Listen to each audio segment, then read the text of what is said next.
देखिए, बड़ी क्लैरिटी के साथ उन्होंने कहा कि जो पाकिस्तान को मेन थ्रेट है वो टेररिज्म है, और टेररिज्म का मंबा है, सोर्स है, that that is inside Afghanistan है। और जिस तरीके से उन्होंने फिर एक क्लैरिटी के साथ बताया कि नेशनल क्लैरिटी अभी आ चुकी है पाकिस्तान में, अवाम में क्लैरिटी है, पॉलिटिकल लीडरशिप में, मिलिट्री लीडरशिप में और अवाम में है। फिर एक रिजॉल्व भी सबका एक ही है कि हमने इसको शिकस्त देना। फिर इंटरनेशनल एक्नॉलेजमेंट भी आ गई है कि वो समझते हैं पाकिस्तान फ्रंट स्टेट है जो दहशतगर्दी के खिलाफ है। तो वो भी एक्नॉलेजमेंट है। और पाकिस्तान फिर इंटेंसिव, जो उन्होंने कहा कि एक जो हम स्ट्रेटेजी यूज कर रहे हैं वो एक इंटेंसिव ऑपरेशन से, जिस तरह आपने बात की 75,000 प्लस मेजॉरिटी बलोचिस्तान में होगा और बहुत कामयाबी के साथ। और खास तौर पर बलोचिस्तान में भी और खैबर पख्तूनख्वा में भी कमी आई है पिछले 3 महीनों में। इसलिए कमी आई तो बॉर्डर क्लोज हुआ, जिससे जो अभी जो सेंटर फॉर रिसर्च वालों का जो है, उनके अपने जो एस्टिमेट्स वगैरह थे, बहुत जबरदस्त इंप्रूवमेंट हुई। नॉट ओनली जो टेररिस्ट अटैक्स में बट फर्टिलिटी जो थी उसमें भी कमी आई है, क्योंकि हम भी बॉर्डर की वजह से। So that is one thing. और इसके अलावा जो फ्यूचर में भी यही है कि इसमें इंटेंसिटी में तेजी आएगी और जिस तरह ऑपरेशन होने हैं वो होते रहेंगे। बट एक वाज़ेह पैगाम है कि अफगानिस्तान को प्राइम मिनिस्टर भी कह चुके हैं, फील्ड मार्शल भी कह चुके हैं। उन्होंने डिसाइड करना है कि उन्होंने क्या पाकिस्तान के साथ चूज चूज करना है या उन्होंने फितना और ख्वारिज को करना है। और जो अपरेंटली लग रहा है उनके बयानात से, तो हम कोई चीज ड्रा नहीं कर सकते। और पीछे हमने तो वो देखा कि जो एक उन्होंने फॉर्मेलिटी की थी, वो जो 1,000 उलमा जमा हुए, उन्होंने कहा कि जी कि वो क्रॉस बॉर्डर चीजें नहीं होनी चाहिए, लेकिन किसी तरह नाम नहीं लिया, टीटीपी का जिक्र नहीं किया, अफगान नेशनल्स की बात नहीं की। फतवा जो आना चाहिए था मुल्ला हिब्बतुल्लाह से वो आया नहीं। जब उनसे कहा गया आप फतवा दे, तो उन्होंने कहा दारुल फतावा वो वाले फतवा दे सकते हैं, मैं दे नहीं सकता हूँ। सो वो सेंसिटिविटी उनमें नहीं है। और आप देखें कि 2026 में भी ये यकीनन इंडिया के साथ मिलकर पाकिस्तान को डिस्टेबलाइज करने की कोशिश करेंगे। और जिस तरह आपने देखा चंद दिन पहले जो हम के मकाम से जो एंट्री हुई थी कराची में, जो एक्सप्रेसिव लेके जा रहे थे, मैसिव एक्सप्रेसिव, और जिस तरीके से उसको यूज करना अगर होता तो कितनी सीरियस उसकी इम्प्लीकेशंस होनी थी, वो वे सारे ताने बाने जी 2 टन एक्सक्लूसिव था वो। आप बिल्कुल दुरुस्त बात कह रहे हैं। एक्सप्लोसिव जो था, सॉरी, वैसे वो एक्सक्लूसिव ही था, इतना बड़े पैमाने पे जो जिस तरह वो लाए, लेकिन ये बहुत अलार्मिंग था। ब्रिगेडियर साहब आपकी तरफ मैं आऊँगा। नजमुल साकिब साहब, बांग्लादेश के एयर चीफ जो हैं वो पाकिस्तान के दौरे पर हैं, फील्ड मार्शल से भी मुलाकात हुई, एयर चीफ से भी उनकी मुलाकात हुई है। आप ज़ाहिर है बतौर सफारतकार आपकी जो पहली अपॉइंटमेंट भी गालिबन बांग्लादेश में ही थी, तो उस वक्त का बांग्लादेश और पाकिस्तान के साथ ताल्लुकात, आज का बांग्लादेश और पाकिस्तान के साथ ताल्लुकात कितने मुख्तलिफ हैं? बहुत ही ज़्यादा मेरे दिल के करीब सवाल है ये। मुझे सिर्फ 2 फ़िक्रे बोलने दीजिएगा जो ब्रिगेडियर साहब बात कर रहे थे। खुशी की बात यह है कि अगर आप देखते हैं तो 97% के करीब तकरीबन जो दहशत गर्दी के वाक़यात हैं वो KP और बलूचिस्तान में होते हैं। बलूचिस्तान की आज बड़ी एक खुशखबरी हमें मिली जब बताया गया CTD वालों ने कि एक साजिद अहमद नाम का दहशत गर्द पकड़ा है। और साथ ही वो जो हमारे एडिशनल चीफ सेक्रेटरी थे उन्होंने ये बताया कि अब पुलिसिंग एरिया जो है अब वो 100% हो गया, यानी एक कैटेगरी हो गई है। ये एक बहुत पुरानी बात थी जो कि होनी चाहिए थी, हो गई है। उसके साथ हमें पता लगा कि नए डिटेंशन सेंटर्स बन गए हैं। उसके बाद जो सबसे इम्पॉर्टेंट चीज़ थी कि फेसलेस कोर्ट्स जो हैं वो 2 माह के अंदर बन जाएंगी। अब ये फेसलेस कोर्ट्स वो होती हैं कि इसमें पता नहीं होता जज कौन है, इस्तिखाज़ा में कौन है, ताकि उन पे अगर किसी ने हमला करना है या उनको अगवा करना है या कत्ल करना है तो वो उससे बच जाएं।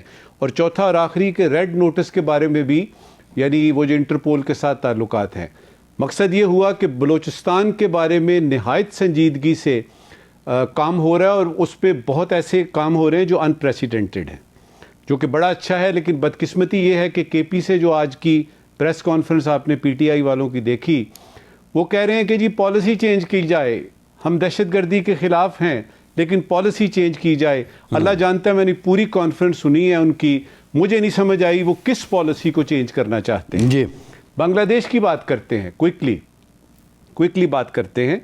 देखिए, बांग्लादेश पाकिस्तान का साथी था, ضیاء الرحمان صاحب جب سارک شروع کرتے ہیں ڈھاکہ میں تو پاکستان نے فوری طور پہ کہا جی ہم شروع کرتے ہیں. پھر ایک سلسلہ چلتا ہے کہ حسینہ واجد آتی ہیں اور اس کے بعد خالدہ ضیاء آتی ہیں, BNP آتی ہے تو پاکستان آگے آ جاتا ہے. اس کے بعد اگر ان کی آتی ہے یعنی حسینہ واجد صاحب کی آتی ہے پارٹی, وہ بنتی ہے پرائم منسٹر تو پاکستان پیچھے چلا جاتا ہے, انڈیا آگے آ جاتا ہے. یہ سلسلہ اب ختم ہو گیا ہے. اور اس میں جب بھی آئے یعنی حسینہ آئیں انہوں نے پرو انڈیا اور اینٹی پاکستان پالیسی رکھی. اب یہ ہے کہ یہ جو جین زی کا آیا ہے انقلاب, یہ جو نوجوانوں نے سارا کا سارا اپنے ہاتھ میں لے کے کہا جی کہ سب ادھر ہو جائیں ہم چلائیں گے, اور ڈاکٹر یونس کو انہوں نے چیف ایگزیکٹو بنا دیا ہے. بنگلہ دیش کو یوں سمجھیے آپ عباسی صاحب کہ بنگلہ دیش ایک دفعہ 71 میں آزاد ہوا تھا, دوسری دفعہ ابھی ہوا ہے. یہ ان کی صحیح آزادی ہے ظلم و بربریت کی اور جو ان پہ ریپریشن تھی وغیرہ. اب یہ کہ پاکستان اور بنگلہ دیش کے تعلقات یوں سمجھیے کہ بائی ڈیفالٹ ایسے ہو گئے ہیں کہ دونوں ملک لگ رہا ہے کہ ایک ہی ہیں, وہ چاہے کرکٹ ہے چاہے دفاعی تعلقات ہیں کسی بھی چیز میں. اور اس میں یہ ہے کہ انڈیا کو اس وقت جو ہے وہ تھرنے پرنے پڑے ہوئے ہیں, وہ دوبارہ سے اس کو ریویو کر رہے ہیں اپنی فارن پالیسی.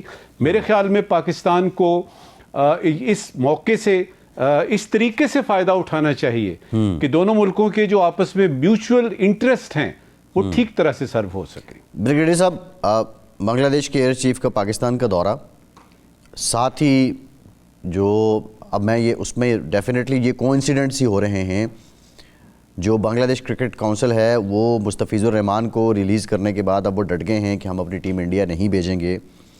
پھر پاکستان اور بنگلہ دیش کی جو پروازیں ہیں ڈائریکٹ ان کا آغاز بھی ہو رہا ہے.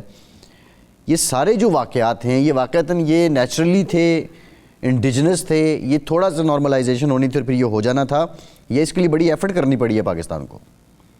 نہیں, میرے خیال میں جس طرح امبیسڈر صاحب نے بات کی, ایک نیچرل جو آپ کی اٹیچمنٹ جو تھی, جو دیکھیں نا کہ جو لوگوں کے دلوں میں جو محبت پاکستان کے ساتھ تھی وہ ہمیں اس سے واضح ہوتی ہے جس دن جب حسینہ واجد تھی فلٹ بنگلہ دیش, اور وہاں سے جب ان کے شیخ مجیب کے اسٹیچوز گرائے گئے ہیں, ان کے مانومنٹس گرائے گئے ہیں, نوٹس ہیٹرڈ دیکھیں, وہ ہیٹرڈ صحیح معنوں میں قوم میں نظر آئی ہے. اور ان کے اٹیچمنٹ دیکھیں جس طریقے سے اب وہ پاکستان کا ہر ایونٹ سیلیبریٹ کرتے ہیں, اٹیچمنٹ آئی ہے. کوئی بھی بنگلہ دیش نیشنلسٹ پارٹی ہو, جماعت اسلامی والے ہوں یا نیشنل سٹیزن پارٹی ہو, سب میں ایک اٹیچمنٹ ہے. تو انڈیا میں بہت سخت انگزائٹی ہے, بہت سخت خوف و ہراس ہے, وہ کیونکہ جس طریقے سے وزٹس ہو رہی ہیں, ہمارے لوگ جا رہے ہیں, ان کے آ رہے, جو جس طرح ابھی ان کے ایئر چیف آئے ہیں یہاں پہ, بات چیت چل رہی ہے, JF-17 تھنڈر کی بھی بات ہو رہی ہے. سو دیکھیں نا کہ پھر پاکستان کی JF-17 تھنڈر اگر آپ کمپیئر کریں ود F-35 جو رافیل ہے تو سستا جہاز ہے, لیکن ریلائبلٹی, افورڈیبلٹی اور بیٹل ٹیسٹڈ ہے. اب انڈیا کو خوف یہ ہوا ہے کہ 3 فرنٹ آگے ہیں, چائنا بھی ہے, پاکستان بھی ہے, ادھر سے بنگلہ دیش ہے, اور جس طرح بنگلہ دیش نے اسٹینڈ لیا ہے, دیکھیں میرے خیال میں فار دی فرسٹ ٹائم انہوں نے انڈیا کے سامنے کھڑے ہو گئے ہیں. سو وہ ہے, اور میرے خیال میں بنگلہ دیش کی یہ بھی کنٹریبیوشن ہے کہ جو پاکستان کے موومنٹ کی بنیاد رکھنے والے تو سارے بنگال کے لوگ تھے. سو میرا خیال میں بہت صحیح ریئلائزیشن آئی ہے, اور ہمیں ہر وہ ممکن ہمیں مدد کرنی چاہیے بنگلہ دیش کے لیے جو ہم کر سکتے ہیں.